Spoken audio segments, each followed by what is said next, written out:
আমি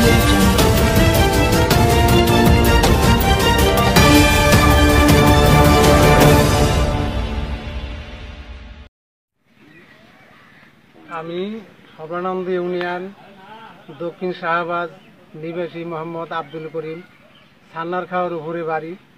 আমি খুব অসহায় হিসাবে আমি এই কথাগুলো জানাইতেছি যে আমাদের জমাজমি সব এই পারে ছিল। আমার বয়স 55-60 এইরকম হবে, তখন থেকে আমি দেখে এসেছি। আমারও বাপদাদার সম্পত্তি ছিল, মনে কর 13-14 বিঘা জমি আমার বাপদাদার সম্পত্তি ছিল। সেই সম্পত্তিগুলো সম্পূর্ণ ভাঙচুর হয়ে সব অম্পারে চলে গেছে। এবারও মনে কর যে আমার 72 কিছু ছিল সাইডের মধ্যে, সেই 72 পর্যন্ত ভাঙচুর শুরু হয়েছে। হ্যাঁ, আপনার পরিচয় কি? আমার পরিচয়, আমি বামনডাঙ্গা ইউনিয়ন আওয়ামী লীগের সভাপতি। এই সর্বানন্দ ইউনিয়নের প্লেয়ারের পাশেই আমার ইউনিয়ন, আর এই 500 গজ দূরেই আমার দুলাভাই ভাইয়ের বাসভবন। ও, সেখানে বেড়াতে আসছে? সেইখানে আমি প্রায় যাতায়াত করি।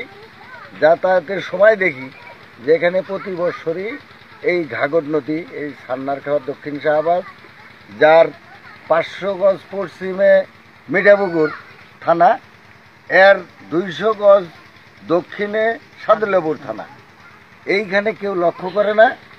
10 বছর যাবৎ এই ঘাগর নদী ভাঙনে গাছগাছরা, কাঠ জাতীয় গাছ, ফলজ গাছ, গরু ছাগল, এইখানে মানুষ পর্যন্ত মারা গেছে। যাতায়াত করতে আমি দেখি এইখানে কোনো এমপি, কোনো চেয়ারম্যান এক সব কর্নারের জন্য কেউ এখানে লক্ষ্য করে না।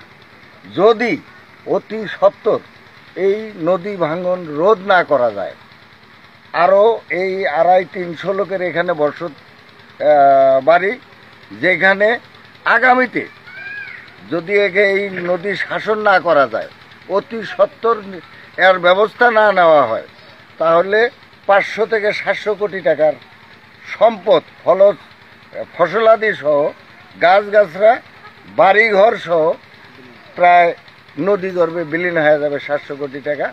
এই লোকগুলা উদ্বাস